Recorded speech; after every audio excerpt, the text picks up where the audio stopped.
they've been difficult for Ontario students. Pandemic disruptions have taken a toll on kids' mental, physical, and emotional health. Test scores have fallen, parents are exhausted, a generation of students are struggling. Students need stability. They should be in the classroom with their teachers. Parents deserve nothing less. I want nothing more. So over the past 3 months, our government has been at the table with CUPE. We've been in discussions with all education unions. The entire team, our goal has been clear: to keep students in class. We've put forward a fair and reasonable offer, an offer that provides the largest increase in compensation for education workers in over a decade, and protects the most generous benefits and pension plan in the entire country, along with 131 paid sick days. All we asked for was that they remove their threat to strike so kids could stay in class. For their part, CUPE demanded a nearly 12% annual raise. When combined with all other benefits, CUPE was demanding a nearly 50% increase in compensation. When CUPE didn't get what they were demanding, they gave notice they were going on strike. The times we find ourselves in after pandemic disruptions, it's an unprecedented situation that requires unprecedented solutions. That's why when a strike threatened further disruptions to close down schools, our government took action to stop the strike. We introduced the Keeping Students in Class Act, legislation meant to protect the right of kids to stay in class, to learn and prepare for their future. And we used the notwithstanding clause to ensure that happened. I know that it has been controversial. I've always respected the right of workers to fair and free bargaining. But CUPE refused to take strike action off the table, even when those strikes were illegal. I want to be clear. We didn't make the decision to introduce legislation lightly. We were left with no choice. Our desire has always been and remains to negotiate in good faith, to land agreements with education union partners. I'm proud of the work and the relationships our government has built with organized labor over the past 4 years. As a gesture of good faith, our government is willing to rescind the legislation. We're willing to rescind Section 33, but only if CUPE agrees to show a similar gesture of good faith by stopping their strike and letting our kids back into their classrooms. I urge CUPE to continue to talk with us at the bargaining table. We're willing to make a fair deal, one that offers more help for lower income workers. We want a deal that's fair for students, fair for workers, fair for parents, and fair for taxpayers. And we know we can get there. As stewards of taxpayers' dollars, we also have a responsibility to the entire province. A deal with CUPE has massive impacts on broader public service salaries, as well as the government's ability to invest in services like healthcare, transit, education, and hospital infrastructure, alongside other vital public services. These are complex discussions, especially given the economic climate we're in. Record high inflation, economic uncertainty, cost of living challenges that every family is facing. Right now, more than ever, when it comes to the province's finances, we need to be cautious and responsible, and we will. Now, I want to take a moment to speak directly to parents. I desperately hope that CUPE shows the same willingness to compromise as we are today. I hope they hear my plea to keep students in class. But that's not something I can guarantee you. That's something only CUPE can do. What I can guarantee you is that we will continue to do whatever we can to minimize disruption and get kids back to school as soon as possible. In the meantime, we have directed boards to keep as many schools open for as many students as possible and to offer remote learning when that is possible. I started this morning talking to you about our goal, to keep students in class. That goal hasn't changed because students have been through so much. They don't deserve to be caught in the middle of these negotiations. What they need and deserve is to be back in class so they can catch up on their learning. For the sake of our students, CUPE, please accept this offer. Take strike action off the table and let our kids back in class. Thank you, and God bless the people of Ontario. I'd be happy to take questions.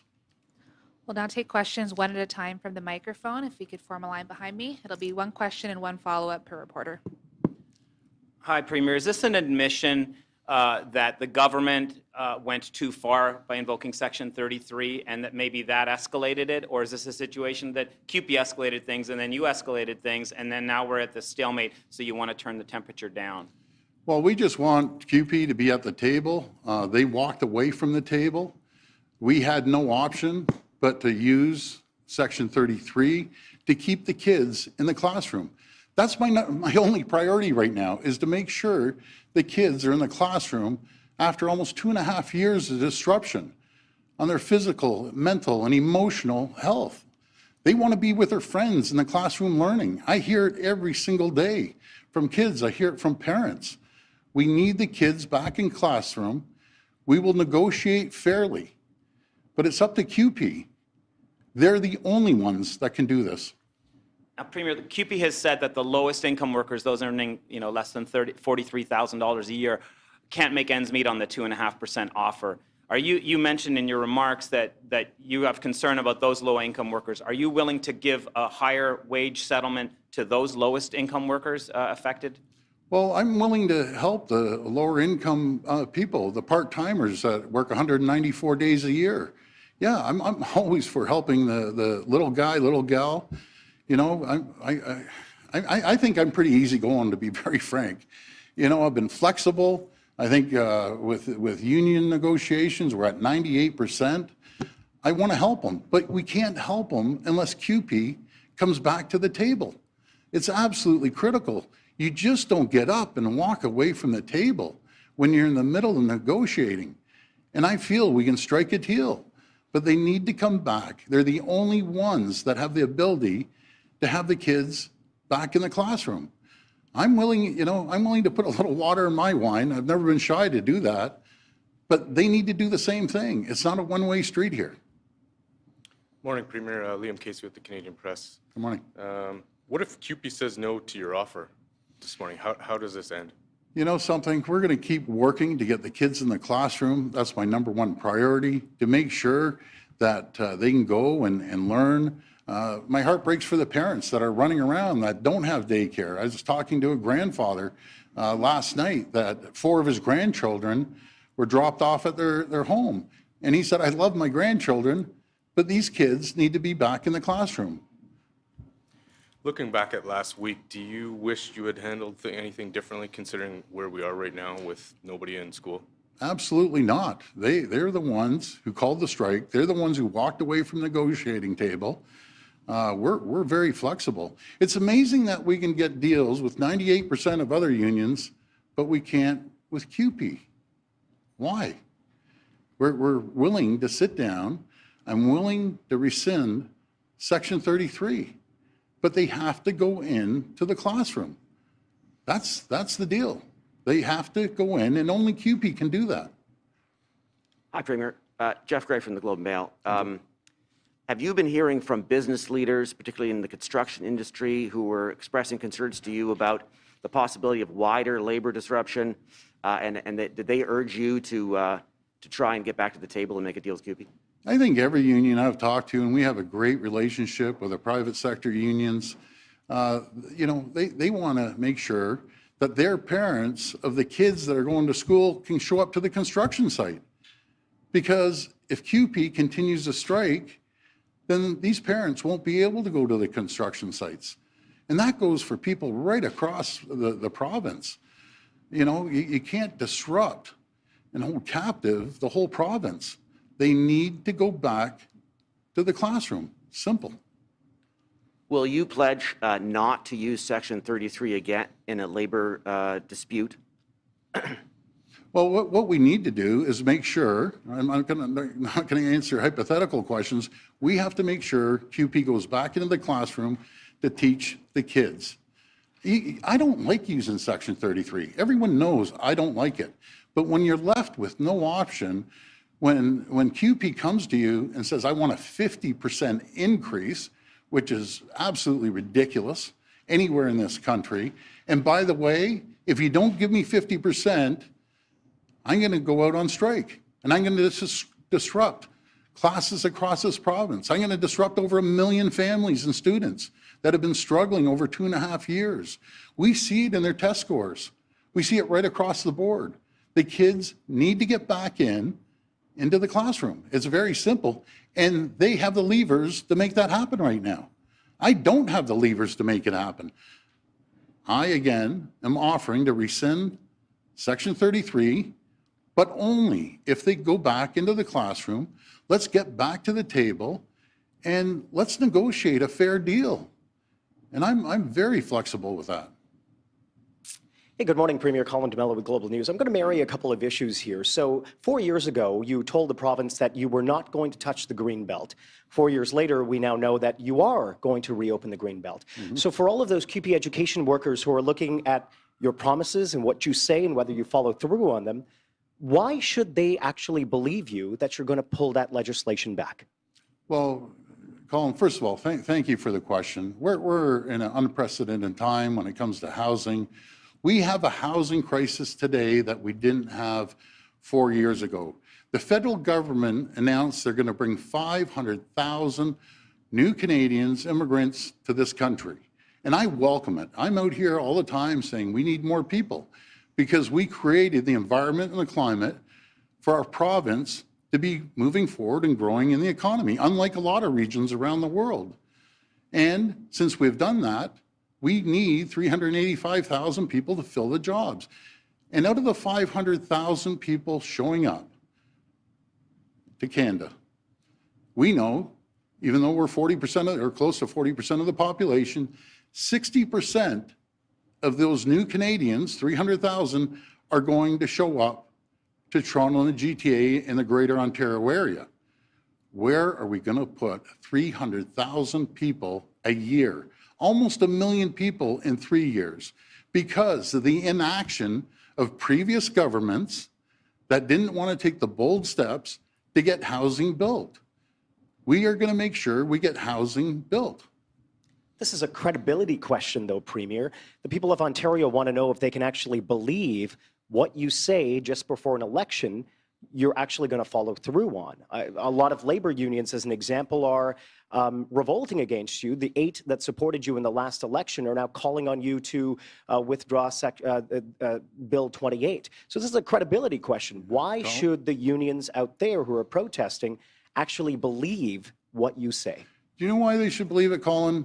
Because they've never had a better partner ever than our government. We have worked hand in hand with them. We have poured money into training, into the trades. We have worked it with every single private sector union. And you have to differentiate between the situation with CUPE and private sector unions.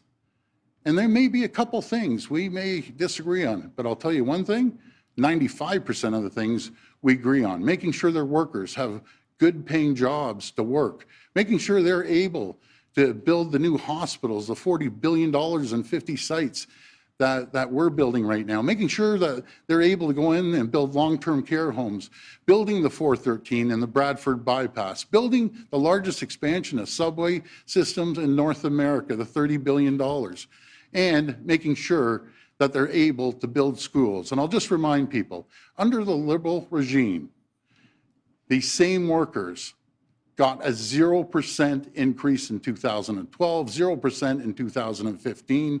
They closed 600 schools with a great leadership of Minister Lecce, and I want to thank him for everything he has done up to this point and continues to do. We're building new schools across this province. We're hiring more educational workers and teachers right across this province at an unprecedented rate. We're going to continue to build this province. Good morning, Premier. I'm Charlie Pinkerton from Queen's Park Briefing. You and others from your government have said that you've done everything in your power to help the Emergencies Act inquiry with its work. But its lawyers, they have said that there's still information that you and Sylvia Jones alone can provide by testifying. What are you afraid will come from testifying at that inquiry? Well, I've said it. This is a federal inquiry based on the federal government calling for the Emergency Act. This is a federal issue. We've had our senior public service go there, the deputy, we've had the commissioner of the OPP there. This was under the police. I don't direct the police. This is something that falls under the police. The OPP sent police officers there and they ended it. And so it's a federal government, it's not a provincial government. Okay, and clearly your announcement today shows that things did not exactly go as planned for your government over these last few days and really the last week. So I'm hoping you can tell me who is to blame for the miscalculation that your government made? Well, we'll respectfully disagree. This is nothing we did. This was on CUPE. And if you've ever been at the negotiating table, there's one thing you don't do as you're negotiating. You don't get up and walk out. You don't get up and walk out on 2 million kids and parents. You just don't do that. You sit down and you negotiate. You negotiate a fair deal until both parties can leave with a fair deal for the students, the parents, and all of Ontario. The people, the taxpayers of Ontario are paying their wages. I have to make sure I'm a prudently fiscal manager of the taxpayers' money. I have to be a good steward with the taxpayers' money. And you just can't throw up and say, okay, guys, you're getting 50%. Then it affects a broader public service. And guess what? The government's bankrupt. But this is about making sure that the kids are in school. The reason we're making sure these workers are the highest paid in the entire country with the best benefits and pension plans anywhere in the country, plus 131 days, sick days. Because of that, I have no problem with that. They're the best in the country. So I have no issue supporting them on that side. But there's one thing we ask: stop the strike, get back into the classroom. Premier, it's Richard Southern with City News 680. The union leadership had said on Friday they would be willing to stop the strike if you do rescind the bill, which you're offering today. Yep. Are you willing to put that in writing, Premier? And further to that, would your government agree to binding arbitration with CUPE? What we want is to sit down at the table. I have put out a massive olive branch. I have said I will rescind Section 33 based on them going back into the classrooms, getting the kids back in the classrooms, and they can only control that. I can't control that. And once they do that, we sit down at the table and we negotiate a fair deal. Folks, eventually this has to come to an end. The only people CUPE is hurting are the kids right now by refusing to come to the table. We need them to come back and negotiate fairly like every other union in this country does, to the exception of CUPE. For my follow-up, I want to go back to the Emergencies Act Committee. Your legal representation is arguing, Premier, that you testifying would cause irreparable harm. Can you tell us today what that irreparable harm is, sir? You know, I guess that's legal talk. I can tell you one thing. This is a federal inquiry about the federal government using the Federal Emergency Act. It's not the province. This is a police matter. And we gave the police more tools to bring the occupation to an end. And that's what they did. This, again, I'll repeat it, this is a federal inquiry into the federal government's use of the Federal Emergencies Act. You know, we've provided hundreds of documents and key officials, but again, this is a federal inquiry. This will be the last question.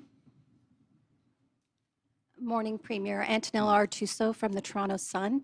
Hi, Last Antonella. week, Prime Minister Justin Trudeau was highly critical of your use of the notwithstanding clause. He called it inappropriate and wrong. I'm wondering if his comments had any weight with you, what you thought of him diving into that issue. Well, you know, the notwithstanding clause is a constitutional tool for provincial governments to use. It's well within our government's right to use this tool. We're using every tool we have to keep kids in class. And as for the Prime Minister, it's very disappointing the Prime Minister is being selective within certain provinces about his concerns of overturning the notwithstanding clause. If he wants to sit down with all the premiers and have a conversation about the Constitution, that's something he needs to decide for himself. So are you open to that idea, taking a harder, new look at the notwithstanding clause and where it's appropriate to use it and where it's not? If the Prime Minister wants to sit down and have a constitutional conversation with all the premiers, I can assure you all the premiers will be there to talk about the constitutional changes if he wants to go down that road. I'd highly recommend not to. Thank you, everyone. Thank you.